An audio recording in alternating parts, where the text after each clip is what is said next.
Selamat berjumpa kembali dalam program Sound Doctrine. Saya Pendeta Wanda Dumais dari Sydney, Australia.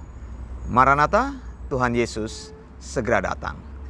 Saudara yang dikasihi Tuhan, saya menemukan ayat ini, Amsal 29 ayat 18, saya bacakan. Bila tidak ada wahyu, menjadi liarlah rakyat. Berbahagialah orang yang berpegang pada hukum. Saudara yang dikasihi Tuhan, ayat ini saya temukan menjadi alasan mengapa orang sampai hari ini mempercayai penglihatan, mimpi, atau nubuat, atau bahasa roh. Jadi mereka katakan, mengapa saya masih mempercayai penglihatan atau mimpi atau nubuat atau bahasa roh? Oleh karena kan di Alkitab ada ayatnya, Pendeta Wanda. Amsal 29 ayat 18 menyatakan bila tidak ada wahyu, menjadi liarlah rakyat, berbahagialah orang yang berpegang pada hukum. Jadi mereka katakan, jadi kalau orang tidak memberikan pewahyuan, tidak mendapat penglihatan, maka bagaimana lagi? Orang tidak akan percaya lagi kepada firman Tuhan. Mereka beralasan seperti itu. Karena itu, ayat-ayat yang berkaitan dengan penglihatan, nubuat, bahasa roh perlu dibahas, perlu dieksegesis, perlu ditafsirkan dengan baik. Saudara membaca Alkitab itu menegakkan doktrin, menegakkan prinsip pengajaran, bukan cuma mencomot-comot ayat. Jadi bukan begitu caranya kita membuat sebuah penafsiran atau sebuah prinsip pengajaran. Jangan mengambil konsep eisegesis, yaitu kita sudah punya pikiran, lalu kita mencari ayat-ayat Alkitab untuk mendukung atau membenarkan pendapat kita. Oh, penglihatan itu masih ada, buktinya dikatakan bila tidak ada wahyu, menjadi liarlah rakyat. Makanya Pendeta Wanda, kita harus menyatakan pewahyuan demi pewahyuan. Makanya lahirlah nubuat-nubuat, penglihatan-penglihatan. Ada itu pendeta yang setiap kali bikin status berkhotbah, hari ini saudara, saya mendengar Roh Kudus bicara kepada saya seperti ini. Hari ini saya melihat bahwa Yesus datang kepada saya dan menyampaikan firman-Nya. Saudara, saya mau katakan sejak Alkitab menjadi kanon, maka pewahyuan secara publik berhenti. Tidak bisa lagi kita katakan saya mendapat wahyu. Kalau engkau mendapat wahyu, maka engkau adalah nabi. Kalau engkau mendapat wahyu, maka engkau adalah rasul. Rasul dan nabi itu menyampaikan firman Tuhan yang Tuhan wahyukan, yang Tuhan ilhamkan. Namanya theopneustos.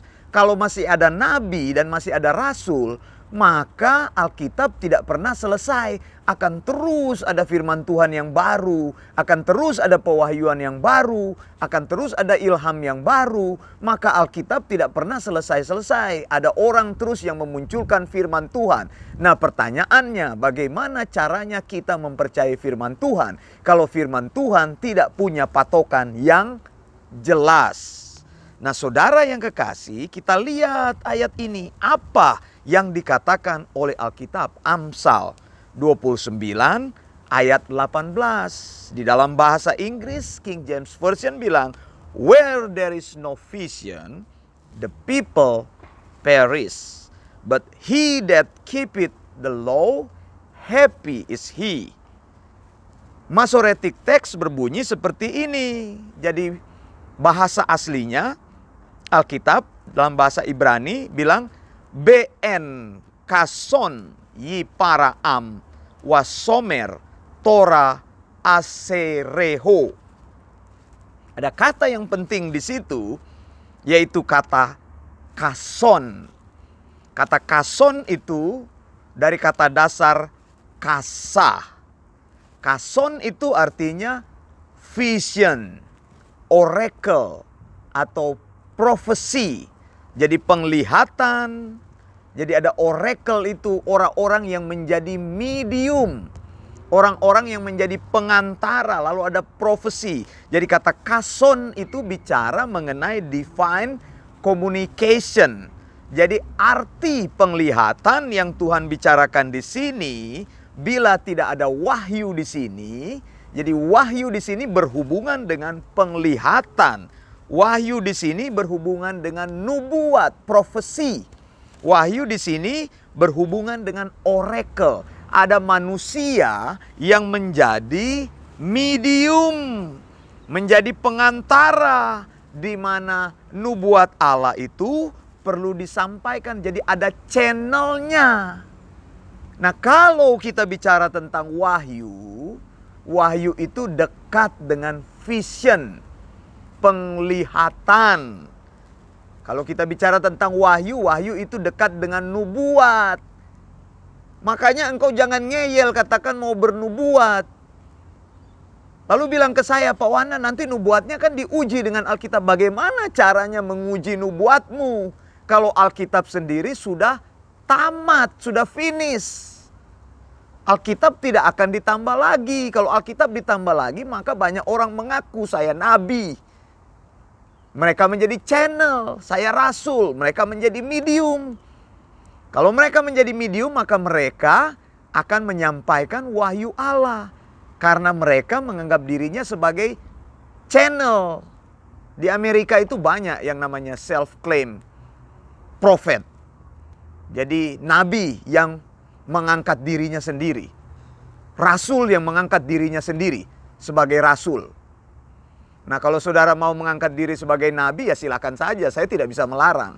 Kalau engkau mau mengangkat dirimu sebagai rasul atau nabi, ya angkat aja dirimu sendiri, saya tidak bisa melarang. Cuma persoalannya, kalau engkau menyatakan dirimu sebagai rasul atau nabi, maka engkau mengumumkan kepada publik bahwa engkau adalah channel satu-satunya di mana Allah berbicara menyampaikan firman-Nya. Nah, kalau ada orang yang mengaku bahwa dia adalah nabi, maka dia menyampaikan firman Tuhan, maka firman Tuhan yang kita punya otoritasnya akan diragukan. Makanya saya sudah bilang, kanon artinya apa? Tongkat pengukur atau aturan atau berhentinya pewahyuan Allah secara publik. Alkitab sudah selesai. Kejadian sampai Wahyu, 66 kitab itu sudah terkunci. Jadi tidak boleh ditambahkan, tidak boleh dikurangi. Jadi kalau ada wahyu apapun yang menandingi wahyu Alkitab, maka saya katakan bahwa itu tidak benar. Itu bukan wahyu. Saya hanya percaya kepada Alkitab. Injil Barnabas saya tidak akui. Katanya ada Injil Barnabas yang lahir di abad ke-17. Injil Barnabas menulis tentang keempat Injil itu disatukan. Ternyata Injil itu ditulis oleh orang yang dari Spain. Nah, bagaimana mungkin ada orang dari Spain menulis tentang Injil? Makanya harus di stop. Orang yang menulis Injil hanya orang yang hidup dekat dengan Yesus. Orang yang punya relasi dekat dengan Yesus. Orang yang diangkat langsung oleh Yesus sebagai rasulnya. Jadi Injil keluar pada saat tahunnya itu sangat dekat sekali. Yang paling tertua itu adalah Papirus 52. Berisi tentang penyalipan Yesus. Ya, P52. Terkenal di dalam dunia teologi P52. Karena itu merupakan kodeks pertama yang hadir. Begitu, baru beberapa tahun sejak Yesus mati lalu naik ke surga, kemudian P52 itu sudah hadir dalam bentuk kodeks seperti buku. Begitu. Jadi bukan lahir di abad berikutnya, abad ke-17. Kalau saya melakukan self-claim seperti itu, katakanlah Nabi Wanda, lalu saya mengeluarkan buku, engkau mau percaya nggak kepada saya? Mungkin kau katakan, enggak Pak. Tapi sudah terbukti. Mormon itu punya kitab sendiri yang mereka percayai. Karena pendiri Mormon itu Joseph Smith mengaku bahwa dia adalah orang yang setara dengan nabi-nabi perjanjian lama. Makanya dia katakan dia adalah channel. Dia bisa menyampaikan firman Allah. Nah, hati-hati saudara. kata wahyu di dalam Amsal 29 ayat 18 itu adalah kata kason. Kata kason itu bukan hanya berarti wahyu, tapi penglihatan. Ya, oracle atau prophecy, divine communication. Jadi kalau engkau berkata engkau mendapat penglihatan, saya mau bilang kepadamu, secara tidak langsung engkau mengangkat dirimu sebagai nabi. Karena engkau katakan engkau mendapat penglihatan. Kalau engkau katakan engkau mimpi tentang Yesus, maka secara tidak langsung saya mau katakan bahwa engkau itu sudah mengangkat dirimu sebagai rasul. Mimpi tentang Yesus, Yesus yang mana? Saya bilang tahun 300, lukisan tentang Yesus yang pertama kali keluar. Baru diedarkan abad ke-6. Itu bukan lukisan Salvator Mundi, Savior of the World, yang saya bilang dilukis Leonardo da Vinci. Leonardo da Vinci melukis Salvator Mundi itu tahun 1500, yang merupakan lukisan yang sangat hidup. Tapi lukisan Yesus pertama muncul di tahun 300. Masih lebih awal lagi. Di tahun 300 saya sudah bilang terjadi penafsiran baru dalam gereja. Persepuluhan mulai muncul yang tadinya tidak ada. Patung-patung mulai muncul, lukisan-lukisan mulai muncul. Begitu. Padahal image-image itu Keluaran 20. Ya. Tuhan katakan tidak boleh membuat image-image seperti itu. Nah, saudara yang dikasihi Tuhan, jadi hati-hati. Menafsirkan Alkitab itu harus harmonis, sesuai dengan keseluruhan kebenaran firman Tuhan. Saya katakan kalau Alkitab itu ajarannya yang diajarkan oleh seseorang bertentangan secara biblical theology atau systematic theology, berarti ajaran itu ajaran yang sesat.